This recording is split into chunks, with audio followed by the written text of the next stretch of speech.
여러분 안녕하십니까. 1939일 되는 미국 대사관 친미 시민들의 행동입니다.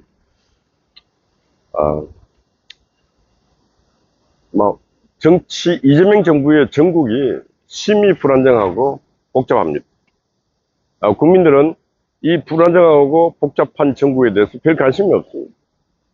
그러나 나라를 걱정하는 사람들이 봤을 때 한국은 지금 이재명 정부의 현상, 미래 어둡습니다.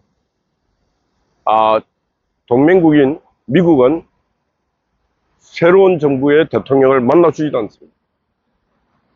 새로운 정부와 긴밀하게 협조해야 되겠다는 생각도 없습니다. 뭔가 이 새 정부를 미국 입장에서는 동맹국 대우 인정 안 하고 있는 것 같습니다.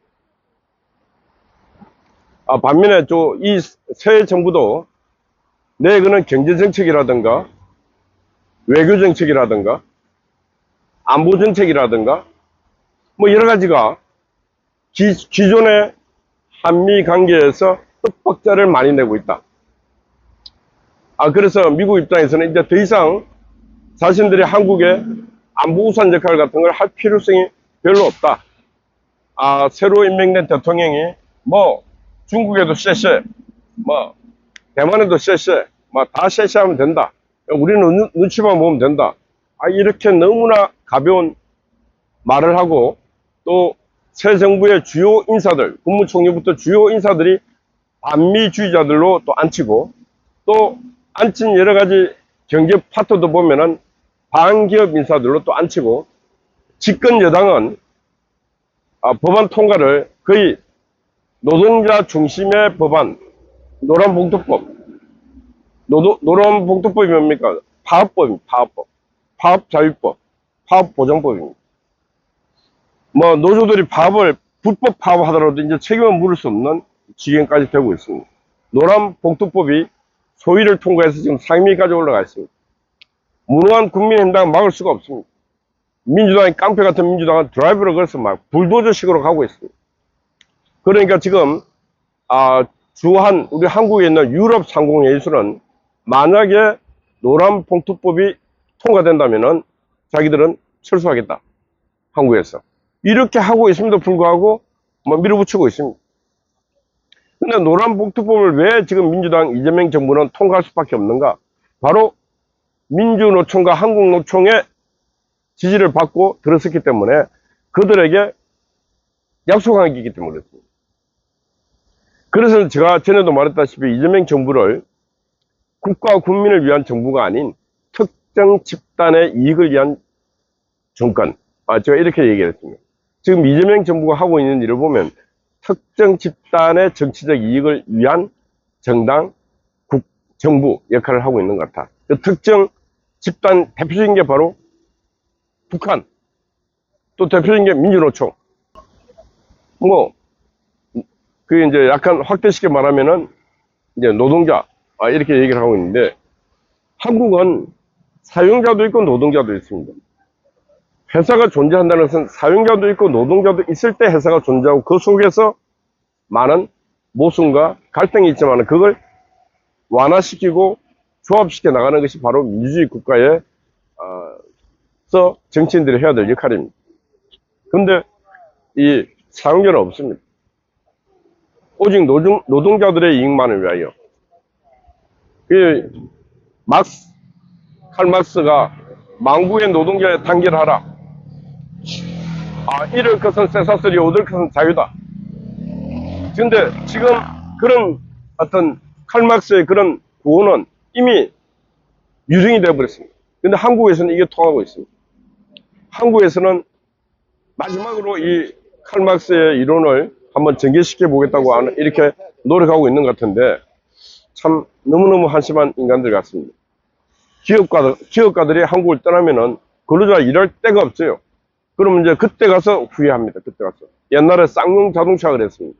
군산의 GM, 그 화려했던 그 군산 다 지금 폐가 됐지 않습니까? 쌍용 자동차들 그 한때 다니면서 화양연화 누리던 거 다 사라졌지 않습니까? 저는 지금 현대제철 여러 기업들이 한국을 떠나고 싶은 기업들이 수두룩합니다. 아마 삼성전자도 한국을 떠나고 싶을 거예요. 일일이 경영에 간섭해, 일일이 정치가 돈 내놓으라 그래, 돈 주면은 저들끼리 해결 못하고 또 돈 준 사람까지 잡아가. 이건 나라가 아닙니다. 이런 인간들이 정치하는 이 나라가 어떻게 잘 될 수가 있겠습니까? 요즘 보면은 또 한국이 방산이 상당히 강력하게 일정 부분의 GDP 국민들에게 상당히 도움을 주고 있습니다.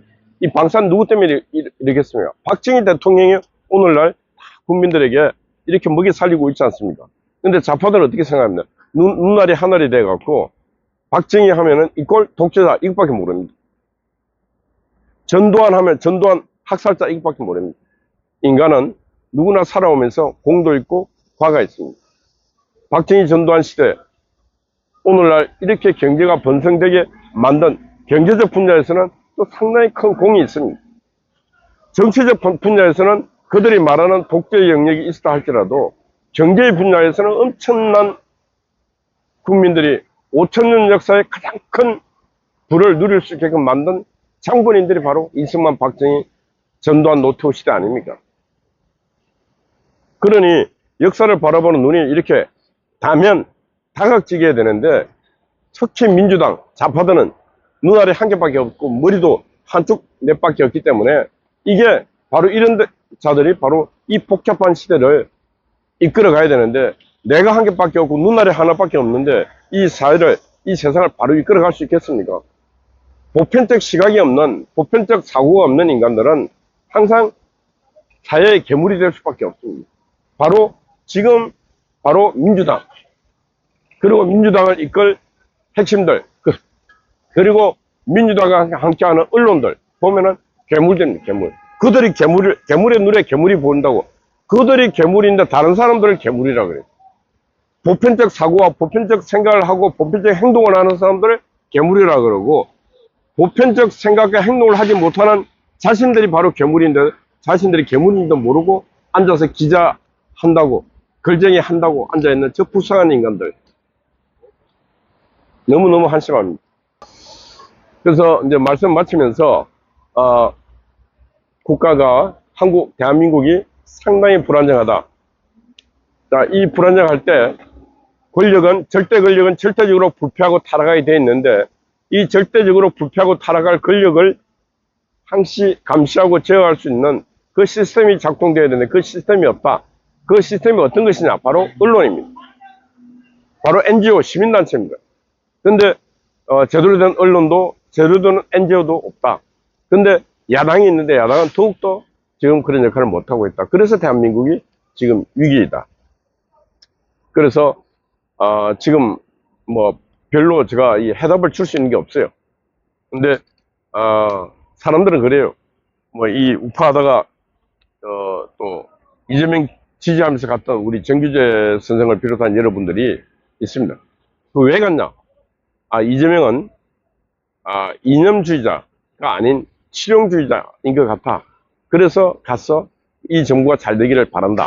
이런 얘기를 했는데, 저는 진짜 이재명 정부가 이렇게 가면은 망할 수밖에 없다. 그래서 저는 좀 우리 보편적, 우리 우파에서 배신자라고 하는 그런 분들이 이재명 정부, 이재명 대통령에게 좀 이 보편적 생각을 가질 수 있게끔 끊임없는 조언을 해야 된다. 그래야 이 나라가 좀 제대로 될 것 같아. 지금 다른 곳은 희망이 없지 않습니까? 희망이 안 보이니까 좀 그렇게 했으면 좋겠다. 그런 말씀 드리고, 상당히 지금 같은 경우는 어마어마한 사람 모아서 시위한다 해서 변화될 것 같지도 않아요. 너무나 시스템이 망가져 있기 때문에. 그래서, 하여튼, 상당히 불안정하다. 그래서 오늘 제목 잡기도 상당히 어려운데, 그렇습니다. 짝눈, 짝내, 예, 짝눈, 짝내, 이런 반세포, 반쪽,